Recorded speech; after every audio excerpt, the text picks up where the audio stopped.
To हमें कब तक देखने को मिलेगा और कौन सी हीरो होगी, कौन भी अगर बता दे तो बहुत अच्छा रहेगा। जेकर जिसका जिसका आप लोग फोटो देख रहे हैं ना यूट्यूब पे, सब सच बा। लेकिन गाना भी करीब करीब रेडी ही है, लेकिन थोड़ा सा हम आगे बनी दिल्ली, और दिल्ली में ही एल्बम भैया के शूट कैली है और भी शूट कर रहा बनी। और मेरे जीवन का सबसे बड़ा त्योहार होता है नवरात्रि।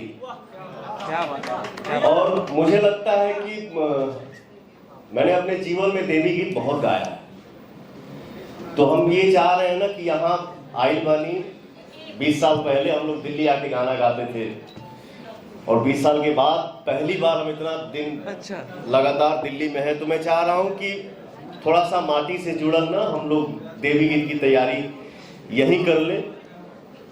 इसके बाद लॉलीपॉप 2 पे हम बैठेंगे और आप लोग उसको देखेंगे। पवन सिंह हो बेटा, मूड बनने में टाइम लगता है। मूड बनने में थोड़ा टाइम लगता है। Thank you so much. Thank you.